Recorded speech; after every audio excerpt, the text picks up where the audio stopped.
எப்படி தியானிக்கிறோமோ அப்படியா உங்க வாழ்க்கை மாறப்போகுது. நிச்சயமா ஆண்டவர் உங்களோட துக்கங்களை எடுத்து போட போகிறாரு. உங்கள் துக்கம் உங்களை விட்டு நீங்க போகுது. உங்கள் சஞ்சலம் தவிப்பு உங்களை விட்டு ஓடி போக போகுது. உங்களுக்கு சந்தோஷம் மகிழ்ச்சி நீங்க என்ன பண்ண போறீங்க? அடைய போறீங்க. எத்தனை பேர் விசுவாசிக்கிறீங்க? ஹல்லேலூயா. நிச்சயம் நடக்கும். வேதம் வார்த்தை ஒன்றும் என்ன பண்ணாது, வீணா போகாது, அவமாய் போகாது. ஹல்லேலூயா. சரி, இந்த நாளில் கூட நம்ம ஒரு சில காரியங்களை நம்ம பார்க்க போகிறோம். லூக்கா 2ஆம் அதிகாரம் 10வது வசனம் யாராவது வாசிங்க.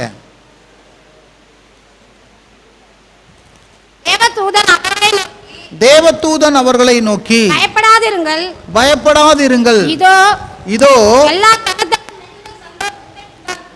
இதோ எல்லா ஜனத்துக்கும் மிகுந்த சந்தோஷத்தை நற்செய்தியை உங்களுக்கு அறிவி.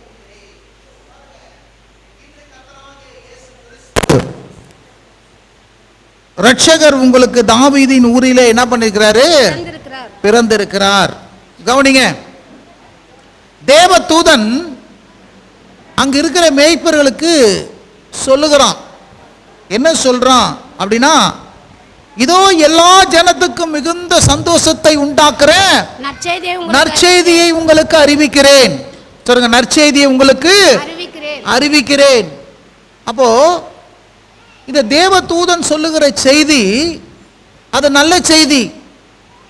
அது நல்ல செய்தி மாத்திரமல்ல, அதை கேட்கிற எல்லாருக்கும் மிகுந்த சந்தோஷத்தை உண்டாக்குற செய்தி. சொல்லுங்க, மிகுந்த சந்தோஷத்தை. இன்னைக்கு பாருங்க, நல்ல சந்தோஷத்தை உண்டாக்குற செய்தி எதுவும் கிடையாது. இந்த வாரம் ஃபுல்லா அந்த டிவியை திறந்தா ஒரே ஒப்பாரி. டெய்லி கிரிக்கெட்டுக்கு என்னது ஸ்கோர் ஏறுற மாதிரி டெய்லி என்ன பண்ணுது, எண்ணிக்கை ஏறினே இருக்குது.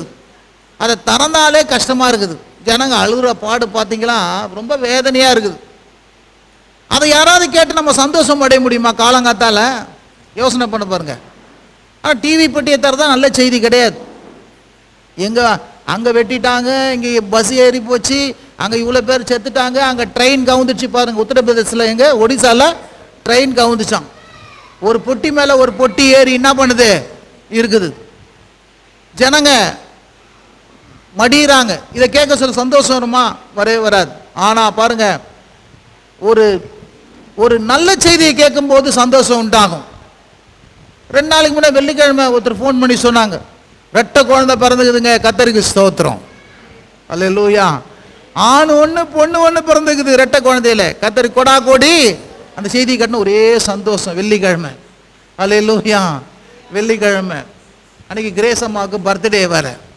அன்னைக்கு அவங்களுக்கு ரெட்டை குழந்தை என்ன பண்ணுது, பிறந்துச்சு. கர்த்தருக்கு நன்றி. ஹல்லேலூயா, ஹல்லேலூயா. எவ்வளோ நல்ல காரியம் பாருங்க. ஆமென். ஒரே சந்தோஷம். அவங்க என்கிட்ட சொன்னாங்க, பாஸ்டர் நாங்கள் எல்லா ஸ்கேன்லாம் பார்த்துட்டோம், 2 ஆண் குழந்தை தான் பிறக்கும். நான் சொன்னேன், ஒரு நன்மையும் குறைபடாதுன்னு. ஏன்னா அவருக்கு 2 பொண்ணு, அவருக்கு 2 பொண்ணு, ஆண் வாரிசே இல்லை. நான் சொன்னேன், இப்போ அவர் சொல்கிறார், அவர் இல்லை பாஸ்டர் 2 பொண்ணு என்னமோ சொன்னார். நான் சொன்னேன், இல்லை ஒரு நன்மையும் குறைபடாதுன்னு. பாருங்க, என்ன சொல்கிறீங்க? இல்லை பாஸ்டர் எல்லாம் ஸ்கேன் பண்ணிட்டா ஒன்றா தான் இருக்குது அப்படின்னா. அப்புறம் பார்த்தா கர்த்தருக்கு ஸ்தோத்திரம். இப்போ சொல்கிறார், பாஸ்டர் தோத்திரம் பாஸ்டர். என்ன பாஸ்டர், ஒரு ஆணு 1 பொண்ணு 1 பிறந்துக்குது. இருந்தால் ஒரு ஆமேன்னு சொல்லுங்க. அந்த செய்தியை கேட்டோன்னா ஒரே சந்தோஷம். அந்த செய்தியை கேட்டோன்னா ஒரே சந்தோஷம். அப்போ நல்ல செய்தி எது அப்படின்னா, உள்ளத்தை குளிர செய்கிற செய்தி நல்ல செய்தி. இந்த இடத்துல சொல்றாரு, எல்லா ஜனத்துக்கும் மிகுந்த சந்தோஷத்தை உண்டாக்குற செய்தி. இயேசு கிறிஸ்து பிறந்திருக்கிறார். இயேசு கிறிஸ்து. அப்போ நான் சொல்றேன், இன்னைக்கு யார் உள்ளத்துல எல்லாம் இயேசு பிறந்திருக்கிறார், உங்க உள்ளத்துல இயேசு பிறந்திருக்கிறாருங்க அப்படி நீங்க கேட்குறீங்களா? அது உங்களுக்கு நல்ல செய்தி. இருந்தா ஒரு ஆமேன்னு சொல்லுங்க. ஒரு பிறப்பு உண்டாகுது. சொல்லுங்க, ஒரு பிறப்பு உண்டாகிறது. அந்த செய்தி நல்ல செய்தி. இயேசு கிறிஸ்து உங்க உள்ளத்துல பிறந்திருக்கிறாரு. தினமும் சொல்லணும், ஆண்டவரே என் உள்ளத்துல வந்தபடியால் தோத்திரம். என் உள்ளத்துல நீ என்ன பண்ணீர், பிறந்திருக்கிறீரே, அதற்காக உமக்கு ஸ்தோத்திரம். நீ இதை சொல்லி சொல்லி நீ துதிக்கும் போது, சொல்லி சொல்லி பாடிக்கும் போது, நான் சொல்றேன், உன் வாழ்க்கையில் மிகுந்த சந்தோஷம் உண்டாகிடும். இருந்தா ஒரு ஆமேன்னு சொல்லுங்க.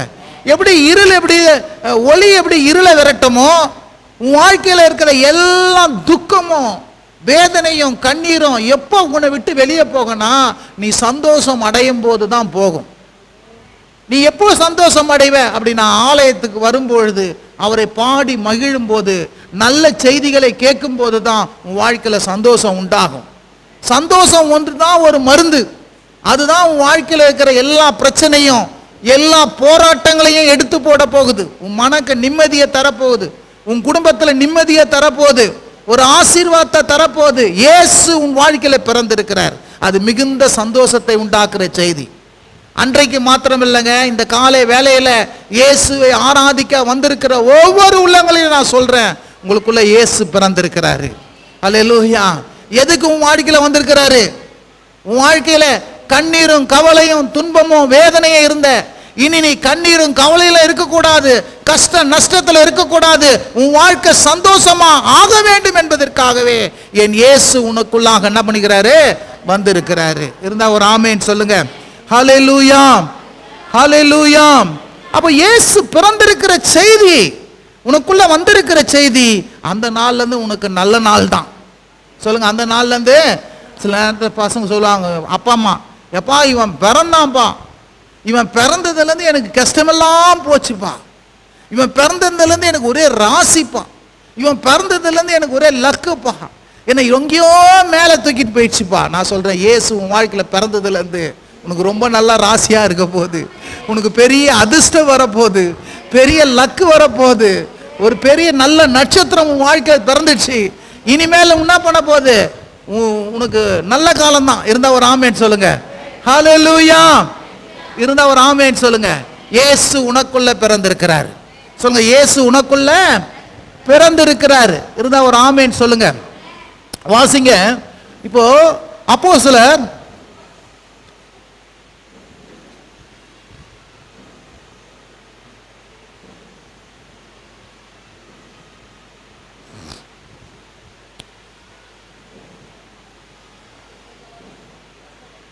மத்தேயு 24:41. சரி, லூக்கா 24:41.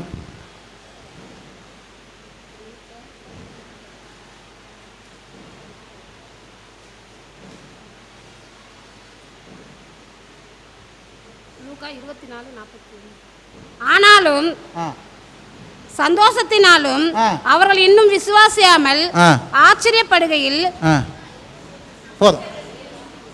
ஆனால் ஆச்சரியப்படுகையில் இயேசு என்ன பண்ணாரு? அவரிடத்துல கேட்டார். அதே மாதிரி 52 படிங்களேன். அதுலயே 52 படிங்க. அவர்கள் அவரை பணிந்து கொண்டு மிகுந்த சந்தோஷத்தோடு எருசலேமுக்கு திரும்பி வந்து, இயேசு பிறந்த போது எப்படி ஒரு சந்தோஷம் உண்டாச்சோ, அவர் உயிர்த்தெழுந்த போதும் பெரிய சந்தோஷம் உண்டாச்சு. என்ன ஒரு ஆமேன் சொல்லுங்க. அவர் பிறந்த போதும் சந்தோஷம், அவர் உயிர்த்தெழுந்ததை பார்த்தாங்க பாருங்க, அவர் உயிர்த்தெழுந்த பார்த்த உடனே சந்தோஷம் வந்துச்சு பாருங்க. அவ்வளவு சந்தோஷம், அளவு கடந்த சந்தோஷம். அவர் ஆச்சரியத்தில் பார்க்குறாங்க. அந்த நேரத்தில் விசுவாசிக்க கூட முடியல. சொல்லுங்க, அந்த நேரத்தில் என்ன பண்ணலங்க? விசுவாசிக்க கூட முடியலன்னு சொல்லிட்டு என்ன சொல்லுது? 41 சொல்லுது, 52 சொல்லுது, அவரை பார்த்த பிறகு அவர்கள் என்ன பண்றார்கள்? அவரை பணிந்து கொண்டு மிகுந்த சந்தோஷம் அடைந்தார்கள். அப்ப பாருங்க, உயிர்த்தெழுந்த இயேசுவை அவர் பிறந்த போதும் என்ற செய்தியின் சந்தோஷம், அவர் உனக்காக சிலுவையில் மரித்து உனக்காக உயிர்த்தெழுந்திருக்கிறார் என்பதை நீங்க வாழ்க்கையில நீங்க கேட்கும் போது என்ன உண்டாகும்னா, உங்க வாழ்க்கையில சந்தோஷம் உண்டாகும். இருந்தா ஒரு ஆமேன் சொல்லுங்க. இந்த உயிர்த்தெழுந்த இயேசுவை பணிந்து கொள்ளும் போது சந்தோஷம். சொல்லுங்க, பணிந்து கொள்ளும் போது, ஆராதிக்கும் போது, துதிக்கும் போது, அவருக்கு நன்றி செலுத்தும் போது, எப்படி அவர் பிறந்தார் என்ற செய்தியை கேட்கும் போது எப்படி சந்தோஷமோ, அவர் உயிர்த்தெழுந்தார் என்ற செய்தியை கேட்கும் போது உங்க வாழ்க்கையில் என்னங்க? சந்தோஷம் உண்டாகும். இருந்தா ஒரு ஆமேன் சொல்லுங்க. அதனாலதான் ஆலயத்துக்கு வாங்க. ஆலயத்துக்கு வர சொல்லலாம். நான் என்ன பண்றேன்? மாத்திரை மருந்து கொடுக்குற மாதிரி, டானிக் கொடுக்குற மாதிரி, இயேசு உயிர்த்தெழுந்தாரு, இயேசு உங்க உள்ளத்துல பிறந்திருக்கிறாரு அப்படி சொல்றோம் பாருங்க. இது சொன்னா என்ன நடக்குன்னா, இயற்கை சிந்தனைக்கு அப்பாற்பட்ட விதத்துல தேவனுடைய சந்தோஷம் உன் இருதயத்துல உன் ஆவிக்குள்ள வந்துரும். எத்தனை பேருக்கு விளங்குதுங்க? அந்த சந்தோஷம் பாருங்க உன் வாழ்க்கையில் இருக்கிற எல்லா பிரச்சனையும் எடுத்து போட்டுரும். சொல்லுங்க, எல்லா பிரச்சனையும் எடுத்து போடும். எத்தனை பேருக்கு விளங்குது நான் சொல்றதுலாம்? ஒரு ஆமேன் சொல்லுங்க. ஹல்லேலூயா. அதனாலதான் அப்போஸ்தலர் நடவடிக்கைகளை 8:8 வாசிங்க. யாராவது ஒருத்தர் 8:8 மேல இருந்து 6ல இருந்து வாசிங்களேன். பிலிப்பு செய்த அதிசயங்களை ஜனங்கள் கேள்விப்பட்டு கண்டு அவனால் சொல்லப்பட்டவர்களை ஒருமனப்பட்டு கவனித்தார்கள். என்ன பண்ணார்கள்? கவனித்தார்கள். அநேகர் இந்த அசுத்த ஆவிகள் மிகுந்த சத்தத்தோடு கூப்பிட்டு சத்தத்தோடு புறப்பட்டது. அவர்களை விட்டு புறப்பட்டது அநேக திமிர்வாதக்காரரும் சப்பானிகளும் குணமாக்கப்பட்டார்கள். அந்த பட்டணத்தில் மிகுந்த சந்தோஷம் உண்டாயிற்று. அந்த பட்டணத்திலே மிகுந்த சந்தோஷம் என்ன பண்ணுச்சுங்க? உண்டாயிற்று. எந்த பட்டணங்க அப்படின்னு பாத்தீங்கன்னா, பிலிப்பு எங்க போனாங்க? சமாரியா பட்டணத்துக்கு போனான். பிலிப்பு எங்க போனா? சமாரியர்கள் யாரு? தேவனுக்கு ஆகாதவர்கள். அவர்கள் வழுவி போன ஜனங்கள். யூதர்கள் அவர்களை சேர்க்கவே மாட்டாங்க. ஆனா இப்படிப்பட்ட இடத்துக்கு பிலிப்பு என்ன பண்றான்? பிரசங்கம் பண்ணும்படி போகிறான். சொல்லுங்க, பிரசங்கம் பண்ணும்படி போறான். இந்த பிலிப்பு என்ன பண்றான்? இயேசு கிறிஸ்துவை என்ன பண்றான்? அந்த இடத்துல போய் பிரசங்கம் பண்றான். சொல்லுங்க, இயேசு கிறிஸ்துவை என்ன பண்றான்? பிரசங்கம் பண்றான். 5வது வசனம் சொல்லுது, அப்பொழுது பிலிப்பு என்பவன் எழும்பி ஒரு பட்டணத்துக்கு போய் அங்கு உள்ளவர்களுக்கு கிறிஸ்துவை பிரசங்கித்தான். சொல்லுங்க, கிறிஸ்துவை பிரசங்கித்தான். சொல்லுங்க, இந்த இயேசுவை பிறந்த செய்தியானாலும் இயேசு உயிர்த்தெழுந்த செய்தியானாலும் அதை பிரசங்கிக்கப்பட வேண்டும். சொல்லுங்க, அதை என்ன பண்ண வேண்டுங்க? பிரசங்கிக்கப்பட வேண்டும். பிரீச் பண்ண வேண்டும். எப்பெல்லாம் பிரீச் பண்றோமோ அப்பெல்லாம் ரீச் ஆகும் உனக்குள்ள சந்தோஷம். இருந்தா ஒரு ஆமென் சொல்லுங்க. சொல்லுங்க, பிரீச் பண்ணும்போது என்ன ஆவாங்க? உள்ளத்துக்குள்ள ரீச் ஆகும். என்ன ரீச் ஆகும்? சந்தோஷம் ரீச் ஆகும். இருந்தா ஒரு ஆமென் சொல்லுங்க. அது எப்படிப்பட்ட சந்தோஷம் பேரை சொல்லுது பாருங்க. அப்பொழுது பிலிப்பு சமாரியாவில் ஒரு பட்டணம் கிறிஸ்துவ பிலிப்பு செய்த அதிசயங்களை ஜனங்கள் கேள்விப்பட்டு கண்டு அவனால் சொல்லப்பட்டவர்களை ஒருமனப்பட்டு கவனித்தார்கள். நான் பிரசங்கம் பண்றேன், கேட்கிறேன், சொல்றேன். நீங்க எப்படி கேட்கணுமா? ஒருமனப்பட்டு கேட்கணும். ஆவி, ஆத்துமா, சரீரம் எல்லாம் என்ன பண்ண? ஒரே நேர்கோட்டில் இருக்கணும். ஒருமனப்பட்டு கவனிங்க. லிசன்.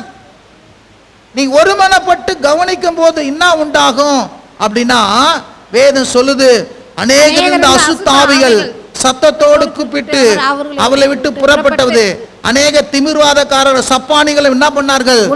எப்பெல்லாம் நீங்க கேட்கிறீங்களோ வாழ்க்கையில் இருக்கிற பிரச்சனை, வியாதி போகும், பிசாசின் தொல்லைகள் போகும், கடன் தொல்லைகள் போகும், பலவிதமான உபத்திரங்கள் போகும், கஷ்டங்கள் உன்னை விட்டு போகும். சொல்லுங்க, எல்லாம் புறப்பட்டு போயிட்டு. சொல்லுங்க, எல்லாம் புறப்பட்டு எது எது வேண்டாததெல்லாம் அதெல்லாம் போகணும்.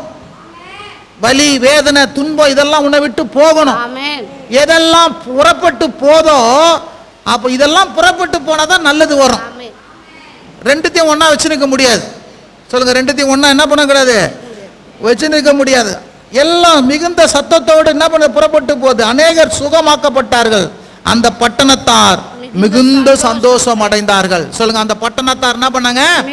நான் சொல்றேங்க, இயேசு கிறிஸ்து ஆண்டவர், இயேசு கிறிஸ்து ரட்சகர், இயேசு கிறிஸ்து மீட்பர், இயேசு கிறிஸ்து தெய்வம். அவர் உங்களை சுகமாக்குறவர், அவர் எல்லா பிரச்சனைகளிலிருந்து உங்களை விடுவிக்கிறவர், அவரே தெய்வம் என்று எப்போதெல்லாம் நான் சொல்ல ஆரம்பிக்கிறேனோ, அது எப்போதெல்லாம் பிரீச் பண்ண ஆரம்பிக்கிறேனோ, எப்பெல்லாம் நீங்க கேட்க ஆரம்பிக்கிறீங்களோ அப்போ கேட்கும் போது ஒரு காரியம் நடக்கும். என்னையா நடக்கும்? வேண்டாததெல்லாம் உங்க வாழ்க்கையில போகும். வேண்டிய சமாதானம் வரும், வேண்டிய சந்தோஷம் வரும், வேண்டிய சுகம் வாழ்க்கையில வரும். ஏன்னா இயேசு என்ற நாமத்தினாலே சுகம் உண்டு, இயேசு என்ற நாமத்தினாலே சந்தோஷம் உண்டு, இயேசு என்ற நாமத்திலே ஆசீர்வாதம் உண்டு. அந்த பெயரை கேட்டாலே, அவரை குறித்து கேள்விப்பட்டாலே உன் வாழ்க்கையில நல்லது நடந்தே தீரும். அதான் சொன்னார், இந்த வார்த்தையை கேட்கிறவர்கள் யாவரும் பாக்கியவான்கள். இருந்தா ஒரு ஆமென் சொல்லுங்க. நான் சொல்லுகிற வார்த்தை சாதாரண வார்த்தை இல்ல, அது ஆவியும் ஜீவனுள்ள வார்த்தை, அது ஆசீர்வாதத்தின் வார்த்தை, அது தீர்க்க தரிசனத்தின் வார்த்தை, உன் வாழ்க்கையை புரட்டி போடுகிற வார்த்தை, உன் எதிர்காலத்தை சரியான திசைக்கு கொண்டு சென்ற நான் சொல்றேன் பாருங்க. இந்த இயேசு உன் வாழ்க்கையில என்ன பண்ணுவாரு? நிச்சயம் நீ கண்ட எல்லா துன்பத்துக்கும் சரியா என்ன பண்ணுவாரு? இரட்டிப்பான நன்மையை என்ன பண்ணுவாரு? தருவாரு. ஹல்லேலூயா. விசுவாசத்தோடு கேளுங்க, ஒரு மனத்தோடு கேளுங்க, வாஞ்சையோடு கேளுங்க. நிச்சயம் உனக்கு ஒரு தீர்வு உண்டு. நிச்சயம் என்னதுங்க உனக்கு ஒரு தீர்வு? ஐயோ நான் என்ன செய்ய போறேன், இந்த காரியத்தை எப்படி பண்ண போறேன்? கர்த்தர் ஆச்சரியமான அனுகூலத்தை உண்டாக்குவாரு, அற்புதங்களை செய்வாரு, ஒரு திறந்த வாசலை வைப்பாரு, உனக்கு ஒரு அற்புதம் நடக்கும், அதிசயம் நடக்கும், பெரிய காரியங்கள் நடக்கும். ஏன் அப்படின்னா இயேசு என்ற அந்த பெயரை கேட்க கேட்க கேட்க உன் வாழ்க்கையில் அற்புதம் நடந்து கொண்டே இருக்கும். விளங்குறவங்களாம் ஒரு ஆமேன் சொல்லுங்க. ஹல்லேலூயா, ஹல்லேலூயா. வாசிங்க 6ஆம் அதிகாரம் 23ஆம் வசனம், லூக்கால 6ஆம் அதிகாரம் 23ஆம் வசனம் வாசிங்க. அந்நாளிலே நீங்கள் சந்தோஷப்பட்டு களி கூறுங்கள், பரலோகத்தில் உங்கள் பலன் மிகுதியாய் இருக்கும், அவர்களுடைய பிதாக்கள் தீர்க்கதரிசிகளும் அப்படியே செய்தார்கள். பாருங்க, இப்போ இந்த இடத்த சொல்றாரு 22, மனுஷகுமார் நிமித்தமாக ஜனங்கள் உங்களை பகைத்து உங்களை புறம்பாக்கி உங்களை நிந்தித்து உங்கள் நாமத்தை பொல்லாதென்று தள்ளிவிடும் போது நீங்கள் பாக்கியவான்களாய் இருப்பீர்கள். சொல்லுங்க, பாக்கியவான்களாய் இருப்பீர்கள். நான் சொல்றேன், இந்த இயேசுவின் நிமித்தமா, இந்த இயேசுவுக்காக வாழ்றது நிமித்தமாக சில நேரத்தில் நீங்க என்ன பண்ணுங்க, துன்பப்பட நேரிடும். சொல்லுங்க, துன்பப்பட நேரிடும். துன்பம்னா இது வியாதி இல்லை, துன்பம்னா இது கஷ்டம் கிடையாது, துன்பம்னா இது நோவு கிடையாது, தரித்திரம் கிடையாது, சாபம் கிடையாது. இது என்ன துன்பம் என்றால் என்ன அப்படின்னா, நீங்க இயேசுவுக்கென்று வாழும்போது, இயேசுவுக்கென்று வைராக்கியமாய் சாட்சியாய் நிற்கும் போது உங்களை என்ன பண்ணுவார்கள்? உங்களை பகைப்பாங்க, உங்களை விரோதிப்பாங்க, உங்களை வெறுப்பாங்க, உங்களை தள்ளிப்போன்னு சொல்லுவாங்க, உங்களை சேர்க்க மாட்டாங்க, உங்களுக்கு வீடு கொடுக்க மாட்டானுவாங்க. இல்லைப்பா உனக்கு ஆஃபீஸில் வேலை தர மாட்டான்ப்பா, இல்லைப்பா நீ எதுலேயும் நீ ஒழுங்காக கலந்து கொள்ள மாட்டேப்பா, நீ லஞ்சம் வாங்க மாட்ட, நீ ஒழுங்காக இருப்ப, அது மற்றவங்களுக்கு டிஸ்டர்பன்ஸாக இருக்கும் அப்படின்னு சொல்லி உங்களை என்ன பண்ணுவாங்க? தப்பு தப்பாக பேசுவாங்க. உங்களுக்கெல்லாம் பணம் வருது அங்கேருந்து, உங்களுக்கு என்ன போச்சு உங்களுக்கு? இப்படி இயேசுவுக்காக வாழ்றது நிமித்தமா, கர்த்தருக்காக வாழ்றது நிமித்தமாக உங்களை எல்லாம் என்ன பண்ணுவாங்க?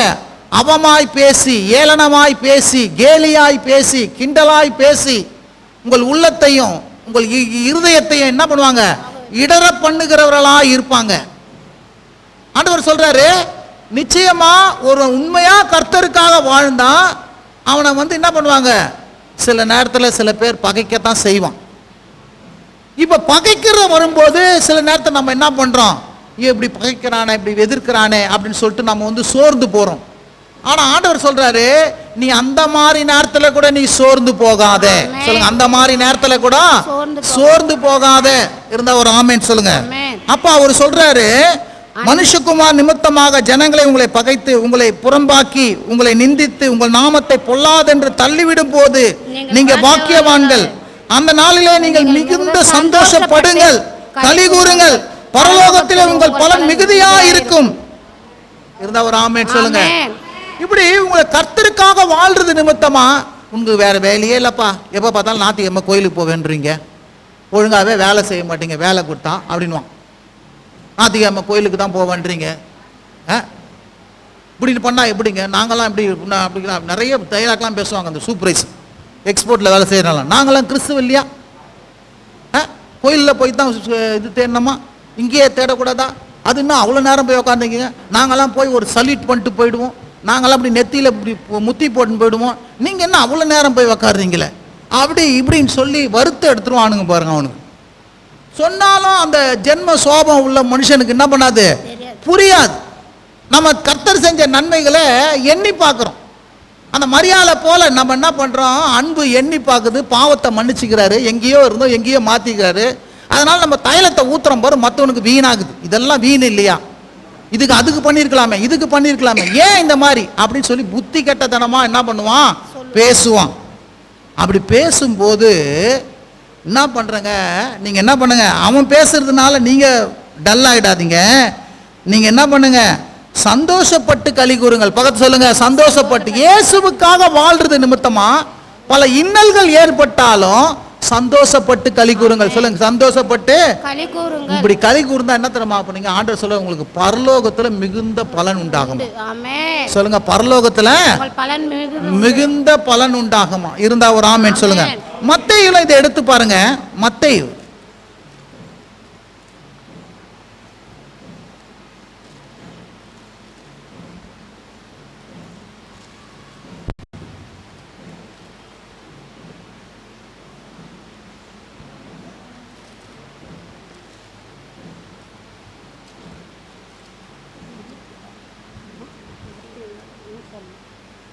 5ஆம் அதிகாரம் 10ஆம் வசனம் யாராவது படிங்க. 10ல இருந்து அப்படியே படிங்க. நீதி நிமித்தம் துன்பப்படுகிறவர்கள் பாக்கியவான்கள், பரலோக ராஜ்யம் அவர். நீதி நிமித்தம், நீதி நிமித்தமா தான் துன்பம் பண்ணோம். நல்லதா நீதியா வாழ்ந்துட்டு கர்த்தருக்கா வாழ்ந்துட்டு துன்பம் பண்ணோம். தப்பு பண்ணிட்டு துன்பப்படக்கூடாது. சில பேர் தப்பு பண்ணிட்டு துன்பப்பட்டு பாருங்க, நான் ஏசுன்னு சொல்லிட்டு என்ன அடிக்கான். இல்லப்பா, நீ ஒழுங்கா இருந்து தான் துன்பம் பண்ண, அதுதான் கரெக்ட். நீதி நிமித்தம் துன்பப்படுகிறவர்கள், பக்கத்து சொல்லுங்க, நீதி நிமித்தம், கர்த்தருக்காக வாழ்றது நிமித்தமாய் துன்பப்படுகிறவர்கள் யாருங்க, பாக்கியவான்கள். பரலோக ராஜ்யம் அவர்களுடையது. சொல்லுங்க, பரலோக ராஜ்யம் உங்களுடையது. சொல்லுங்க, யாருடையதுங்க, உங்களுடையது. என் நிமித்தம் உங்களை நிந்தித்து, சொல்லுங்க, கர்த்தர் நிமித்தம் உங்களை நிந்தித்து உங்களை துன்பப்படுத்தி பலவிதமான தீமையான மொழிகளை உங்கள் பேரில் பொய்யாய் சொல்வார்களானால் நீங்கள் பாக்கியவான்களாய் இருப்பீர்கள். சொல்லுங்க, என்ன பண்ணுவீங்க, உங்களை வந்து நிந்தித்து உங்களை பொய்யா குற்றஞ்சாட்டி பொல்லாததுன்னு சொல்லி உங்களை வந்து என்ன பண்ணுது, வீணா அலப்புறாங்க பாருங்க. அந்த நேரத்தை அப்படி சொன்னா என்ன பண்ணுங்க, பாக்கியவான்களாய் இருப்பீர்களாம். சொல்லுங்க, பரலோகமே உங்களுடையதான். அதுக்கு அடுத்த வசனம் பண்ணுங்க. சந்தோஷப்பட்டு களி கூறுங்கள், பரலோகத்தில் உங்கள் பலன் மிகுதியாய் இருக்கும். ஓ, பரலோகத்திலே உங்கள் பலன் என்ன பண்ணுங்க, மிகுதியாய் இருக்கும். நான் சொல்றேங்க, பரலோகத்துல உங்களுக்கு பலன் மிகுதியா இருக்கணுமா, பரலோகத்துல உங்களுக்கு வந்து ரிவார்டு நிறைய வேணுமா, அங்க போகும்போது ஆசீர்வாதமா இருக்கணுமா அப்படின்னா, இங்க நீதி நிமித்தம் துன்பப்பட்டா சில பேர் சோர்ந்து போயிடுவான். இன்னத்துக்கு அர்த்தத்துக்காக வாழ்ந்து மற்றவங்க கிட்ட ஏச்சு ஏன் வாழணும், அதோடு நம்ம அவங்கள மாதிரியே என்ன பண்ணலாம், உலகத்தார மாதிரி போயிடலாம். நான் சொல்றேன், அதற்காக ஆண்டவர் உன்னை அழைக்கலை. பொல்லாத உலகத்துல உன்னை சாட்சியா வச்சிருக்கிறார், இருளில உன்னை ஒளியா வச்சிருக்கிறார், உன்னை மற்றவர்களுக்கு என்ன பண்றார், உப்பா வச்சிருக்கிறார். எந்த விதத்தில் நீ என்ன பண்ணக்கூடாது, கர்த்தருடைய நாமத்தை என்ன பண்ணக்கூடாது, இழிவுபடுத்துற மாதிரி நடந்து விடக்கூடாது. எத்தனை பேருக்கு விளங்குதுங்க? சில பேருக்கு கஷ்டம், என்ன பாஸ்டர் என்ன இப்படிலாம் சொல்றீங்க, ஏதோ வந்தோமா ஒரு தோத்திரம் போட்டோமா 2 ஆசீர்வாதத்தை எடுத்துன்னு போனோமா, இப்படி பிரச்சனை நேரத்தில் நான் இப்படி இருக்குது, நீங்க இருந்து பாருங்களேன். அதுக்கு தான் சொல்றேன், சந்தோஷப்பட்டு கேளுங்க. உங்கள் முன்னிருந்த தீர்க்க தரிசிகளை என்ன பண்ணார்கள், அப்படியே துன்பப்படுத்தினாங்களாம். ஆமென். ஆகவே பரலோகத்தில் உங்களுக்கு மிகுதியா பலன் இருக்கும். சொல்லுங்க, பரலோகம் என்ன இருக்குங்க, நீதி நிமித்தம் துன்பப்பட்டால் சந்தோஷமா எண்ணுங்க, அது துக்கமா எண்ணாதீங்க, வேதனையா எண்ணுங்க, வேதனையா எண்ணாதீங்க, சந்தோஷமா எண்ணுங்க. பரலோகத்தில் உங்களுக்கு பலன் மிகுதியா இருக்கும். இருந்தா ஒரு ஆமென் சொல்லுங்க. ஹல்லேலூயா. சில பேர் பாருங்க, பிரச்சனையை ஃபேஸ் பண்ணவே பிடிக்காது, ஜாலியா இருக்கணுங்க. இங்கே வர போல விசுவாசிக்குள்ள சேர்ந்துருப்பான், அங்கே ஸ்கூலில் போய் சொல்ல 4 ஃப்ரெண்ட்ஸு கூட சேர்ந்துங்கன்னு அவனுக்கு ஏற்ற மாதிரி ஆடுறது ஓடுறது. இவன் மாயால திறந்து அங்கே இயேசு உன்னை நேசிக்கிறான்னு கூட சொல்ல மாட்டான். இல்லைங்க, அவன் இயேசு நேசிக்க சொன்னால் அது பிடிக்காது, அப்புறம் என்னை சேர்க்க மாட்டான். அப்படிலாம் இருக்கக்கூடாது. எப்போ போனாலும் உன் அடையாளத்தை என்ன பண்ணக்கூடாது, விடக்கூடாது. உன் சாட்சியை என்ன பண்ணக்கூடாது, விடக்கூடாது. எத்தனை பேருக்கு விளங்குதுங்க? ரெட்டை வேஷம் போடக்கூடாது. இங்கே வர சொல்ல, கோயிலுக்கு வர சொல்ல ஒரு முகமுடியும், அங்கே போக சொல்ல இந்த முகமுடியை கைட்டு அவன் முகமுடியை போட்டுக்குன்னு வருது. என்ன பண்ணக்கூடாது? இதெல்லாம் இருக்கக்கூடாது. எத்தனை பேருக்கு விளங்குதுங்க? நீ கிறிஸ்தவன், உனக்குள்ள கிறிஸ்து இருக்கிறார், உன்னை ஆண்டவர் ரட்சித்து இருக்கிறாரு, உன்னை சாட்சியா வச்சிருக்கிறார், உன்னை உப்பா வச்சிருக்கிறார், உன்னை ஒளியா வச்சிருக்கிறார், உன்னை மலையின் மேல இருக்கிற பட்டணமா வச்சிருக்கிறாரு. ஆமென். அந்த பொல்லாத மக்கள் மத்தியில இந்த கிறிஸ்து யார் என்பதை வெளிக்காட்டும்படியே வச்சிருக்கிறாரு. அங்க போய் நீங்க என்ன பண்ணக்கூடாது? அவர்களை போல மாய்மாலம் பண்ணவே கூடாது. பல நேரத்தில் உங்களுக்கு ட்ரபிள் கொடுக்கலாம். ட்ரபிள் கொடுத்தா கூட நீ என்ன பண்ணும்? சந்தோஷமா எண்ணிக்கணும், மகிழ்ச்சியா இருக்கணும். பரவாயில்ல, நான் கிறிஸ்துவா வாடுது நிமித்தம்னா சந்தோஷப்படுங்க. ஆனா பாருங்க, பரலோகத்துல உங்களுக்கு பலன் மிகுதியா இருக்கும். பரலோக ராஜ்யமே உங்களுடையது. நீங்க பாக்கியவான்களாக ஆசீர்வதிக்கப்பட்டவர்களாக நீங்க என்ன பண்ணுவீங்க? இருப்பீங்க. அந்த நேரத்தில் கூட நீங்க என்ன பண்ணக்கூடாது? சோர்ந்து போகவே கூடாது. இருந்தா ஒரு ஆமென் சொல்லுங்க. ஹல்லேலூயா, ஹல்லேலூயா. வாசிங்க 10ஆம் அதிகாரம்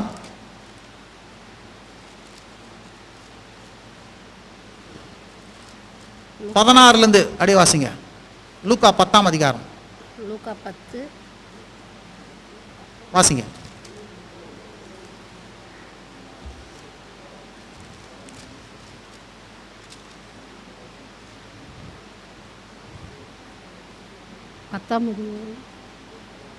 பின்பு அந்த 70 பேரும் சந்தோஷத்தோடு திரும்பி வந்தார்கள். சொல்லுங்க, சந்தோஷத்தோடு திரும்பி வந்தார்கள்.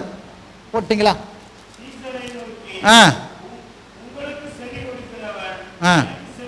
இல்லப்பா, 17 படியம்பா. பின்பு அந்த 70 பேரும் சந்தோஷத்தோடு திரும்பி வந்தார்கள்.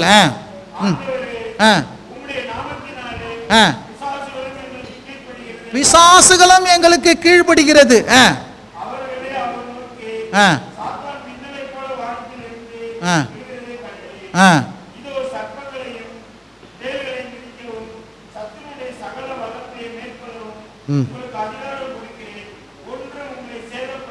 பாருங்க, 70 பேர் ஆண்டவர் அனுப்புறாரு. 70 பேரும் என்ன பண்ணாங்க? சந்தோஷத்தோடு திரும்பி வரான். ஆண்டவர் அனுப்புற மனுஷன் என்ன பண்றான்? சந்தோஷத்தோடு திரும்பி வரான். இவன் சந்தோஷப்பட்டு திரும்பி வராரு. அப்போ ஏன் சந்தோஷப்பட்டாங்க அப்படின்னு பார்த்தீங்கன்னா, ஆண்டவரே உன் நாமத்தில் என்ன பண்ணுது? பேய்களும் பிசாசுகளும் என்ன பண்ணுது? மின்னல போல பொத்து பொத்துன்னு விழுகிறான். பிசாசு ஓடுது, பிசாசு ஓடுது, அலறுதுன்னு பார்த்தோன்னா என்ன பண்றான்? ஒரே சந்தோஷம். அப்போ ஆண்டவர் சொல்றாரு, எப்பா பிசாசு ஓடுதுன்னு சந்தோஷப்படுறத காட்டிலும், சொல்லுங்க, பிசாசு ஓடுறதுன்னு சொல்லிட்டு அது ஓடும் தான், அது பயப்படும் தான், அது விழும் தான். அதுக்காக சந்தோஷப்படாம எதுக்காக சந்தோஷப்படுமா? சொல்லுங்க. ஆவிகள் உங்களுக்கு கீழ்ப்படுகிறதுனாலே சந்தோஷப்படாமல்